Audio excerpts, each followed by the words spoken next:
Hello there, Internet. Welcome.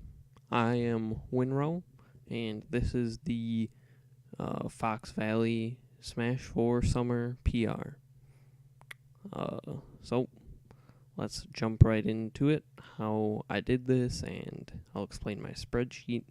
And if you want to take a look at the spreadsheet yourself, you can take a look down in the description. Alright, so a PR power ranking. I'm trying to determine who the best players are in the region. So the Fox Valley is a sub-region of Wisconsin. So I'm right here in Google Paint. So it's pretty much around Lake Winnebago and the Fox River. I just do this because it's a more manageable player base. It's a little smaller than all of Wisconsin, obviously, but maybe I'll take that task on later. So, I guess we'll start. So, this is the intro tab. This is where most of the important information is that isn't the PR. So, I have last season's PR for the Fox Valley, which was based on my last PR, and the state PR of the spring.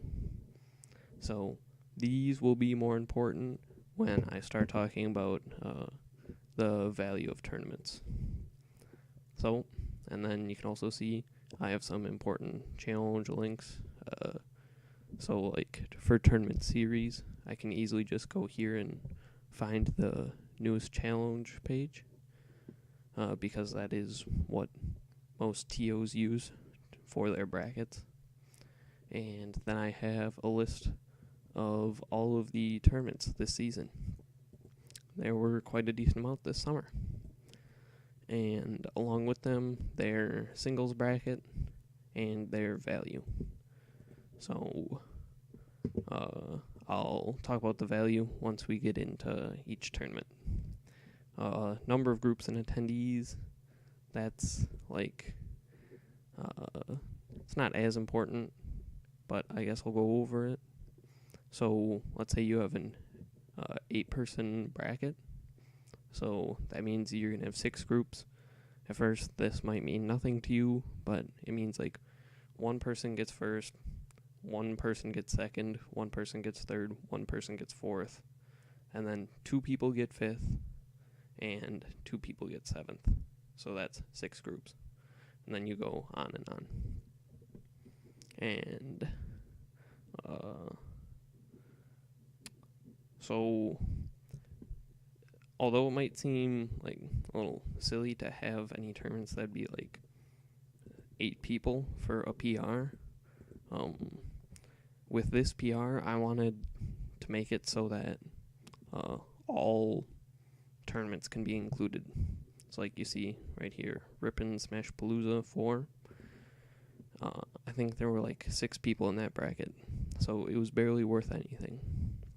So the whole basis of my PR is to have everything be worth something, and that'll be evident as we go through. And then here I will explain this little equation later, but that is how we get the points. So I guess I'll go straight into a tournament and show you how I determine the value and how I distribute points to players. So this is Brawl by the Bay, which you can see right here in the intro page. Whoops. So, Brawl by the Bay. And right here, I have the winner. Not very important, but then I have a few of the important stats about it, such as how many people attended, how many state PR there were, how many Fox Valley PR there were, and how many other PR there were. And that will help determine the value of the tournament. So, I'll go into some more detail right now, I guess. So I have a graphing calculator app open, Desmos. Highly recommend. But I have a little rational equation set up so we can visualize points. So we have 42 attendees. This will make a lot of sense in just a second. Don't worry. I'm going to have to really zoom out. And then how many state PR? We have 3. How many Fox Valley PR? We have 6. Oops. 6. And how many other PR? We have 3. Alright. So, right now, it's looking pretty reasonable. So, this is pretty much just hoping to visualize, but it is the exact equation or function that I use to determine how I distribute points. So, it'll be important real soon. And groups 11. Alright. So, rational equation, there's a x asymptote and a y asymptote. For those of you that don't know, the x asymptote means that this function will go on forever, and it'll get closer and closer to 0, but it will never touch 0. And for the y asymptote, that is also 0, and it'll get closer and closer to 0, but it'll never touch it. So that'll be important in a second. So right here, I have the placements of every player that went and players that didn't go. I just blacked out. So we only had a few, but let's go with Nuh-uh right here. He placed 9th, and he got 118.5 points. And at first, that might seem random, but you can see right here that I do have a few things. And now I'm just screwing it up. Alright. Hold on. There we go. Okay. That might seem random, but let's see. He took 9th. So we're going to go over to our function, and you can see right here I have placement is x, which is going to be this red dotted line. So I'm going to say if you take 9th, I definitely forgot something. There we go. There we go. I forgot the other PR.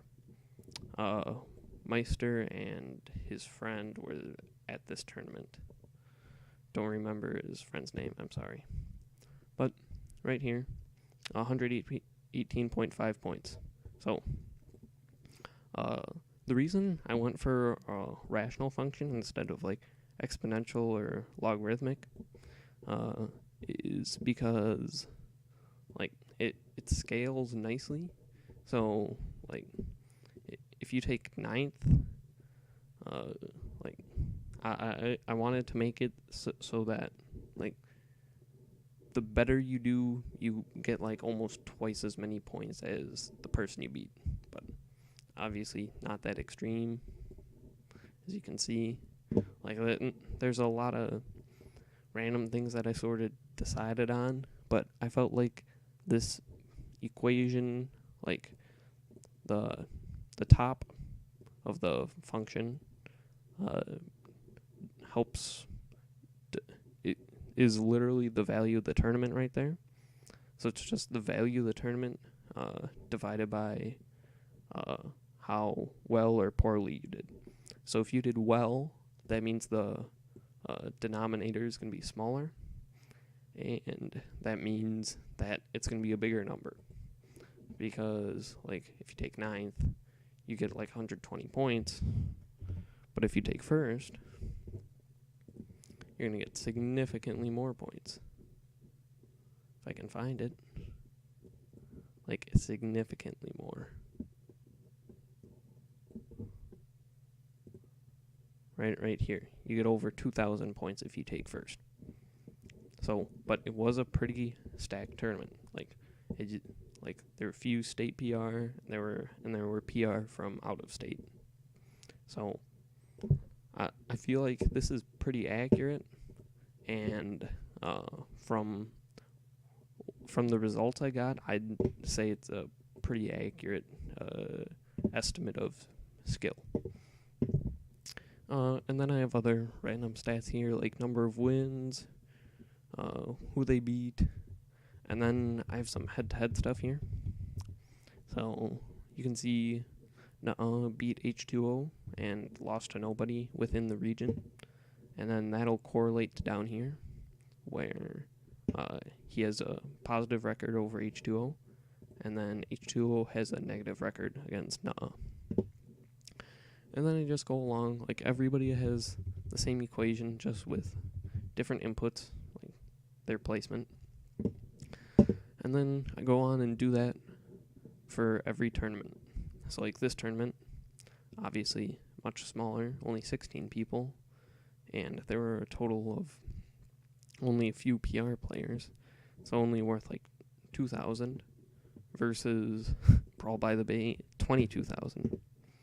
So that goes on, and like I think it scales pretty well, like based on the difficulty of the tournament and like how well you do. But one of the flaws I found was that even if you take last, you're still going to get a decent amount of points. Like, this is the Free Fall Arcadian that was in Kenosha.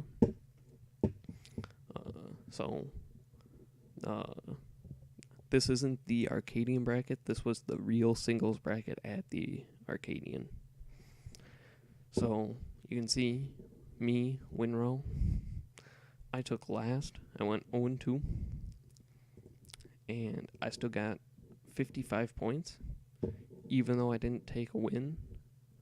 And let's say I go to Brawl by, let's say I go to Brawl by the Bay. I still got more points than like CRB, who had one win. So, but that's sort of tough to fight with when you have the asymptotes going on, because like it'll never get to 0, and there's not really a point like intercept form for rational functions. So I can't make it so that if you take last, you get 0 points. But I also sort of like it because no matter like you know if you go to a tournament, you're going to at least get some points for the PR, which I feel like if there are like lower level players that seriously care about the PR, which I know a lot of like higher level players in the area don't care as much about it, but I want to sort of entice people to go to tournaments, and that way they actually get better, because the only way you're going to get better is by practicing, and you can practice by going to tournaments. So I'm hoping to push people to go to more tournaments, because like you can't lose points for going to a tournament. So that's another thing I sort of like about it, but like I'll have to see where it goes. But yeah, that is the equation right there. So I don't know. I feel like it scales really well to every tournament. So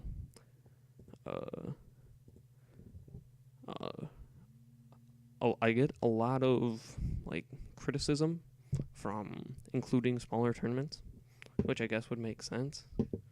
But I feel like including the smaller tournaments is a big part of this like algorithm, because it really adds more head-to-head matchups, because like the Fox Valley isn't exactly a strong region in the state, and if we were only to include like brackets that had like at least 16 people and 2 state PR players, like you go from like 15 tournaments down to like 8 tournaments. And like I just can't justify doing that because then we lose a lot of head-to-head stats. And I feel like including all the tournaments, I want to just get rid of the tier system, like that PG stats use. Like, oh, Evo is an S tier, and Frostbite is an A tier, and even better players went to Frostbite, but more people went to Evo. It's like, what's the point of labeling tournaments with tiers? It doesn't make sense to me. So I just throw that away, and I just have the value posted. And I want all this to be open source so that anybody can take a look. And if you want to copy it, like, I'm pretty much fine with that because I'm always revising it. And if you want to use an older version of mine, that's fine by me. Just a little credit. That's all I want. But yeah, all these tournaments are pretty much just copy and paste with like different people going to them. So, and then obviously as the season goes on, like you can see right here, it stops at Azure, but then by the end of the season, we have a lot more people. We added all these people. So, time to go to stats. I want to go to the top.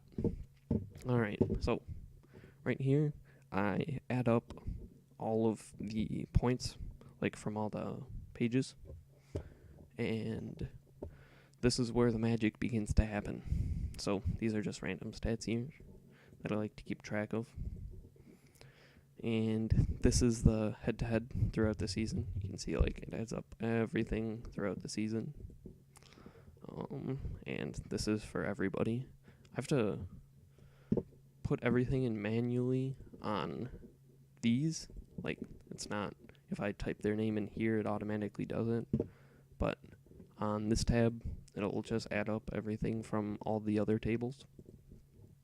And that, and I feel head-to-head is like fairly important when you're determining a PR. And that's typically when you have a panel come in, and like if two people are close, like you can see right here, 625 and 656. Like, that's pretty close. And like I said, most PRs have a panel where they'll bounce back and forth on ideas. But I just want this to be purely mathematical. Just throw all the data in and you'll be told who's the best. And so what I do is I take this data and I bring it down to this table. So this is just the head-to-head overall. So like, you can see that Nuh-uh went 1 over Oath this season.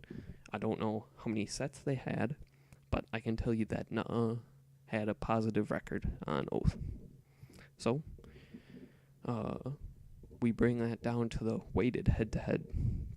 So, this is where you actually gain points from having a winning record. I decided to not have you lose points for having a losing record because I felt like that's pretty silly, and I don't want people to feel that if they go to a tournament that they're just going to lose points, like if they're not a high-level player. Like, I want people to want to go and try to win, and if they fail, that's okay, because they learned. So you can see right here, like, he got 1/10 of Oath's total points, so that's what I have right there. So I have the overall head-to-head, or I have the overall head-to-head right here, which is +1, times the opponent's points, which is right here. So that's how many points Oath had, and then 1/10 of that. So that's how I get 151. I might change it, but I feel like 1/10 is fine. But it really only gets out of hand when you have two people that meet in bracket a lot and one person's a lot better. So you can see Oath and CRB. Oath went 7-0 this season on CRB. And you can see CRB has a decent amount of points. So that means Oath is going to get 1/7 of CRB's points added to his total. but CRB isn't going to lose anything. So there you go. Close to 500 points added to his total. And you can see right here, I have how many points they gained. And then that goes all the way across. Okay. And then you also have somebody like Nikki P. went to one tournament this season and beat one player, and that got them a decent chunk of points. So maybe a few places for revision, but otherwise I think it's pretty balanced. So then I have the final totals here, and then I sort it by score, and I come to this pretty looking graph. So at this point I have the final ranking right over here, and I graphed it so we can visualize the skill gaps according to the algorithm. And then I put a tread line, an exponential tread line in. I tried a bunch of different tread lines, but this one was the closest. And I thought it was actually pretty neat. Like, things you realize once you have the data. And again, I don't want to say it's objective. It's objective according to math. So, mathematically objective. But you can see that, like, before it was close. Like, within the top three, like, obviously Oath was going to be seeded number 1 before the head-to-head was added. Like, he was almost 1,000 ahead, but then you do the head-to-head, and he's more than 1,000 ahead, and it's like, holy crap. So the question is he just that much better than everybody, or do I have to make changes to the algorithm? But that's not what I care about. I care about literally everything else, because, like, the PR typically stops at 10, and then nobody cares about anything else. But if I can rank every single player in the state accurately, just based on math, I think that would be awesome. So, there we go. I have it. So, I think I've gone over most everything except for the final PR. If you guys have any questions, you can PM me or comment down in the comment section, or you can ask me. Like, if you are from Wisconsin, you can just come to me, Winrow, and ask me questions about it. But I guess I'll go to the final PR. Scroll to the top. Here we go. I just stole everybody's Facebook profile picture, which is pretty funny. Just have name, tag, just some simple stuff, because I'm not a graphic designer or anything, so this is the best I'll ever do. Some fancy text and an interesting fact. So, I don't know, I came up with all these myself. I'm pretty proud.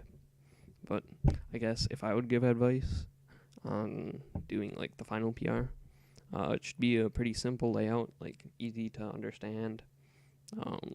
Should convey the message. So in this case, who's ranked what.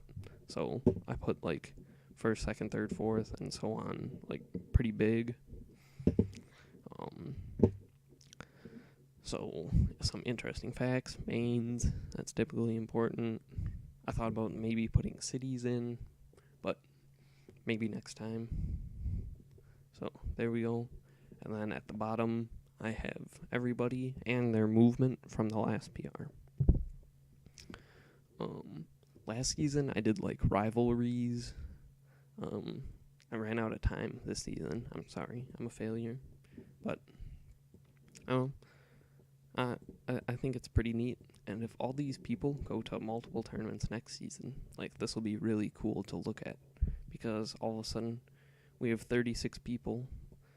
Some of these people are going to be coming back because they live in different states and go to college in Wisconsin. But I'm excited. Our scene grew a lot this season, and I'm really happy. So, as I said, if you guys have any questions, feel free to ask. I love talking about this stuff. But,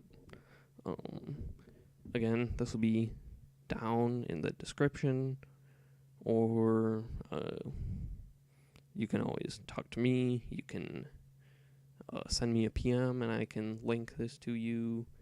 Any questions, I'm happy. But yeah, I'm hopefully going to expand this too. So next season, look out, because this PR is only getting better. So thank you guys for watching, and I'll see you next time.